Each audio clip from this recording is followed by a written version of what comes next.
Good morning students. आपका unit test चल रहे हैं और आपके ये चैप्टर 3, 4, 5, 6 इसका रिवीजन आपका हो गया है। और देखिए अब आपके क्वेश्चंस किस टाइप के होंगे इसके बारे में आपको बता रही हूँ। आपके 20 क्वेश्चंस आएंगे और हर एक जो क्वेश्चन होगा 1 मार्क का होगा। तो देखिए इसमें क्या करना है, आपके क्वेश्चंस जो होंगे और उसको आधे घंटे में आपको कंप्लीट करना होगा। तो देखिए सही उत्तर पर सही का चिन्ह लगाइए, सही उत्तर पर सही का चिन्ह लगाइए। तो देखिए इनमें से 7 का चौथा गुणज होगा, इनमें से 7 का चौथा गुणज। तो 7 का चौथा गुणज क्या कहलाएगा मालूम है? 7 का दूसरा गुणज होता है 14, तीसरा गुणज होता है 21, चौथा गुणज 28, यानी 7 चौक 28। तो इसका चौथा गुणज क्या हुआ? 28। तो अब आप देखिए इसमें राइट आंसर क्या होगा? क 35, ख 28, ग 14। तो राइट आंसर क्या है अपना? 28। तो कहने को तो वैसे देखा जाए इसमें 14 और 35 ये भी 7 के गुणज हैं, लेकिन 14 क्या है? दूसरे नंबर का गुणज है और ये 35 5वां गुणज है। हमें कहा गया चौथा गुणज, तो चौथा गुणज 28 है, ये ध्यान रखना है आपको। प्रश्न 2, 385 को 1 से भाग देंगे तो क्या आएगा? ये मैंने आपको पहले ही बताया था, किसी भी संख्या को, चाहे कितनी बड़ी संख्या हो चाहे कितनी छोटी संख्या हो, अगर 1 से भाग देंगे तो आंसर क्या आता है? वही संख्या आती है जिसको हमने भाग दिया है 1 से, वही संख्या उसका उत्तर होगी। तो यहाँ पे क्या आएगा? 385 को भाग दे रहे हैं जब 1 से, तो उत्तर क्या आएगा? 385। क में लिखा है 1, ख है 0 और ग है 385। तो राइट आंसर क्या है? 385। तो हम इस पे सही का निशान लगाएंगे। फिर है इसी तरह से एक और बता दूं आपको, जैसे किसी भी संख्या को अगर हम 0 से भाग देते हैं तो क्या आता है? अगर 0 होता तो क्या होता? आंसर 0 हो जाएगा। अब देखिए प्रश्न 3, जिस संख्या के 2 गुणनखंड होते हैं वह संख्या क्या कहलाती है? जिस संख्या के 2 गुणनखंड होते हैं वो संख्या क्या कहलाती है? वो संख्या अभाज्य संख्या कहलाती है। मालूम है ना, जिसके 2 गुणनखंड होते हैं वो अभाज्य संख्या कहलाती है। और तो इसमें राइट आंसर क्या हुआ? अभाज्य संख्या कहलाएगी। तो अभाज्य संख्या कौन सी हुई? ऑप्शन हुआ ख। इसी तरह से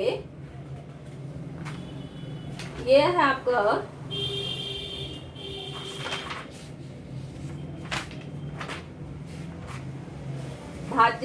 विभाज्यता की जांच तो हो गया था आपका। भाज्यता की जांच का हमने क्या था? हाँ, इसमें गुणज आपका हो ही गया है। चैप्टर 3, 4, 5 अब 6 आ रहा है ना।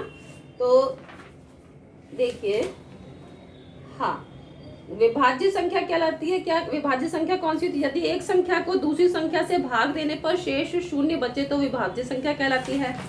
और अभाज्य संख्या क्या है? जिस संख्या के केवल 2 गुणनखंड होते हैं वो अभाज्य संख्या।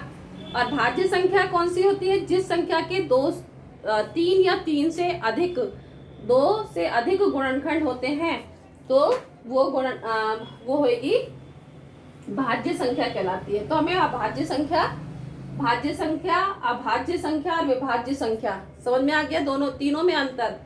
अभाज्य संख्या जिसके 2 गुणनखंड होते हैं, भाज्य संख्या जिसके 2 से अधिक गुणनखंड होते हैं, विभाज्य संख्या वो संख्या पूर्ण रूप से विभाजित हो, वो विभाज्य संख्या। फिर प्रश्न 4 क्या है? 209 को 1 से गुणा करेंगे तो क्या आएगा? 209 को किसी भी संख्या को अगर हम 1 से गुणा करते हैं तो वही संख्या आती है। और किसी संख्या को अगर हम 0 से गुणा करते हैं, चाहे कितनी बड़ी संख्या हो चाहे कितनी छोटी संख्या हो, आंसर 0 ही आएगा, ध्यान रखिएगा। तो इसमें 1 से गुणा क्या है? तो यही संख्या आएगी। क ख ग चेक कीजिए। तो राइट आंसर क्या है? 209। फिर प्रश्न 5, कौन सी संख्या प्रत्येक संख्या का गुणनखंड है? कौन सी संख्या प्रत्येक संख्या का गुणनखंड है? जब भी हम गुणनखंड लिखते हैं तो कहाँ से शुरुआत करते हैं? सबसे छोटा अंक 1 पहले लिखते हैं, फिर उसके बाद 2, 3, 4 उनसे चेक करते जाते हैं। यानी 1 जो है वो प्रत्येक संख्या का गुणनखंड है। यानी 0 क पे 0 है, ख 1 और ग 2, राइट आंसर ख। फिर प्रश्न 6, 3 अंकों की सबसे बड़ी संख्या कौन सी है? 3 अंकों की सबसे बड़ी संख्या कौन सी है? कौन सी है? सबसे बड़ी संख्या, सबसे छोटी संख्या तो होती है 100 और सबसे बड़ी संख्या होती है 999। तो ध्यान रखना 3 अंकों की छोटी संख्या है 100 और बड़ी संख्या है 999। हमें पूछा गया है 3 अंकों की सबसे बड़ी संख्या कौन सी है, तो क्या है 999। तो राइट आंसर ये होगा। अगर आपसे पूछा जाता 3 अंकों की सबसे छोटी संख्या तो 100 होगा। तो अब आपको समझ में आ गया होगा, इस टाइप के क्वेश्चन आपके आएंगे। तो आपका होमवर्क क्या है? रिपीट CW इन नोटबुक, और अच्छे से अब आपको प्रैक्टिस करनी है चैप्टर 3, 4, 5, 6। Okay, thank you.